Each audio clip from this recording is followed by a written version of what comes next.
Hey guys, it's Selwen here, and we got a lot of info coming out of BlizzCon What's Next panel, so let's take a step back and organize everything that we got here today. So first of all, let's go by patches, because we're still only on 8.0, but we got info all the way up to 8.2.5, so let's talk all about it. So in 8.1, you most likely already know everything by now on what we're gonna get. Here on the channel, I already covered it extensively. All of that is to come on the 11th of December, with the raid slightly delayed somewhere around the next year. After a few months, so let's assume 3 months or so after 8.1 release, we're gonna get the patch 8.1.5, which is a far smaller patch with a comeback of the Brawlers Guild, with a brand new questline, transmog sets and mounts, changes and new additions to holidays and micro holidays, new time-walking dungeons to run from the Warlords of Draenor, which I'm sure you're gonna love, but does have 2 mounts to get, so save them time-walking badges. Portal rooms to various locations directly from Stormwind or Orgrimmar, and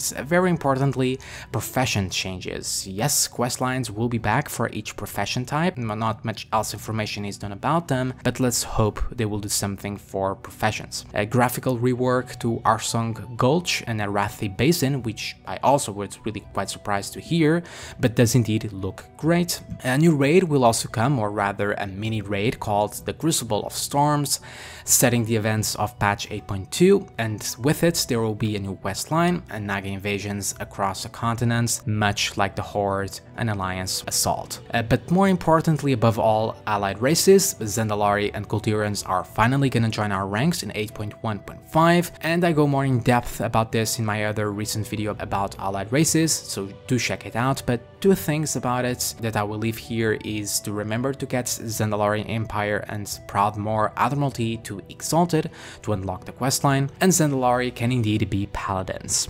Yeah, and then we get to the 8.2 patch, and yes, the rumors and speculation was indeed correct all along. A patch 8.2 is going to be about Azshara and the Naga and their capital Nazjatar. Now, how we get introduced to the continent is quite interesting, as it's said to be in the middle of the ocean, but instead of being completely underwater like Vashir, instead cracking the ocean is somewhat preventing the water to reach the area where we're going to be exploring and questing, which is quite cool, because it's an underwater zone with all its thematic look from kelp and coral forests and all of that Naga goodness, but isn't actually underwater. So think Vashir without the actual water. So with that, and from the short clips and pictures we've seen, the new zone looks indeed quite beautiful and large as well. There's going to be new Naga architecture, which is cool, a lot of Naga and old god enemies of course, and new allies and old, like the Giblins, the Sea Giants, and some creatures that highly resemble the Jinyu from Mists of Pandaria, allied race confirmed, right? Now this zone is basically the broken shore of Battle for Azeroth. There's going to be a hub for each faction and the storyline to follow, most likely more world quests and all of that. But if we go by what it was said, it seems they're trying to make this zone into Suramar mixed with Broken Shore and the Isle of Thunder and Timeless Isle, so mixing all of these previous new patch zones that we got in the past, mix all of that in a blender, and there is Nazjatar. Personally, if we get something that even comes close to Suramar, plus have something like Argus or something, I'll be happy. But if there is indeed that amazing replayability content like it was stated, well, great, but only time will tell. Another interesting area in the zone is that we're gonna visit the ruins of Zinashari. This is where the old Well of Eternity was located and where the Warbringer cinematic was staged, so will be really interesting to find out what's all of that about. And close to it, we have the Eternal Palace, which is the new big city, the new palace of Azshara, which from looking at the map, it will look huge, and the artwork also seems to indicate that will be quite beautiful as well. Really cannot wait to see it in game. But in general, Nazjatar seems to be a whole new continent, not just a small zone like the Broken Shore, which is indeed quite intriguing. Maybe it's just a map that they presented, and in fact when you get there is about the same size as the Broken Shore, but hopefully a lot of new content will come from this place, and I'll make sure to keep you all updated when it's given to our hands to try out in the PTR. As for the raid, it's called, well, Azshara's Eternal Palace is an 8-man raid where where we will fight her as the end boss and where we will also encounter an hatchery. If you were ever curious to see how Naga breed, spoiler alert, really quite fast. Have you seen how many Naga are out there since vanilla?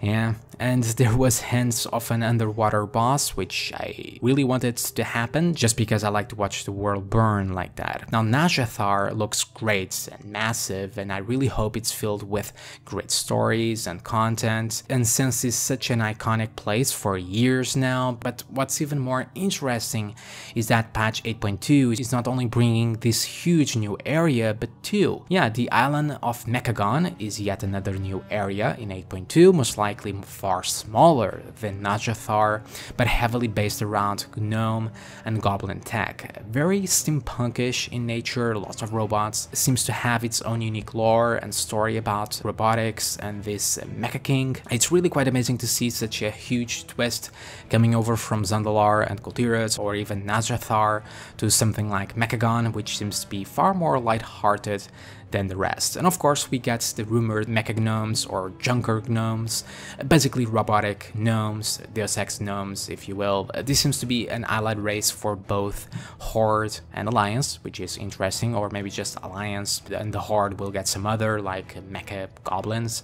Now this new area only seems to be about those mecha gnomes, so there will be new quest lines for the said area, world quests most likely, maybe a reputation to unlock the said mecha gnomes, but also mega dungeon, much like Karazhan was in its 7.1 in Legion, so it's gonna be 8 bosses and mythic only for now, with better rewards than the other dungeons. If people will want to run it, well, we shall see. There is mount drops there as well, so again, much like Karazhan was.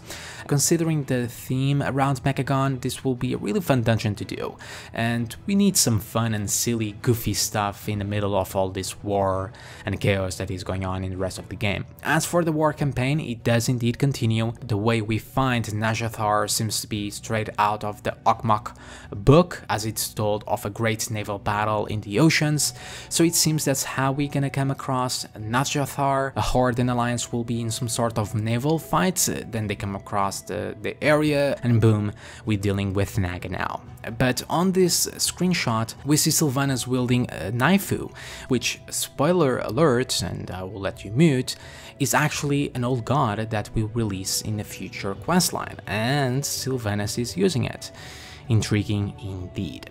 Besides that, Magni is gonna come to tell us more about Azeroth and all the healing the world thing, and see how all of that is going. Moving on from the story, since all we can do now is speculate, more heritage armor is coming for both gnomes and Taurens, which is really cool looking. 2 more islands are gonna come as well, so 2 more on top of the other 2 we're getting in 8.1, one of which is actually Crestfall, which is this very iconic place from the Warcraft 2 era, and Warfronts are actually getting some improvements. Heroic Warfronts are gonna be a thing. It seems to be more focused for guilds, so more team play, 10 plus players, and it seems that you're actually gonna have to do more, like actually defend your bases. New mechanics are also gonna be added, and of course, with it, the rewards will be better. Again, not much else to say about it. We'll see with time if it will actually improve the war fronts. And finally, to finish off the 8.2 coverage, we also getting flying and the B-mount. Finally, if it's the reward for unlocking flying, not sure, but yeah, B-mount is gonna come. Again, requirements and all of that, we don't really know yet. That will soon come in the future. On to 8.2.5. Yes, they did talk about 8.2.5, just about the new PvP brawl where you fight against AI, so same AI as Island Expeditions, and drumroll, Worgen and Goblin new models. Yep, finally. Now, after 8.2.5, there was no Argus mic drop moment, but there was a fish in the background, the same fish from the Azshara cinematic, so needless to say, it's gonna be about N'Zoth, and since we're getting Nazjatar already, most likely the new zone will be Ny'alotha, or some other new one like Dragon Isles or some weird place like that, where N'Zoth is located. We shall see. Anyway guys, that does it all for me for today. Hopefully I put all of your BlizzCon needs to rest. More videos about it is coming though. As always, remember to like and subscribe to get more videos like this, and check out my Patreon if you wish to support the channel. Have a fantastic day everyone, and I'll see you all next time. See ya.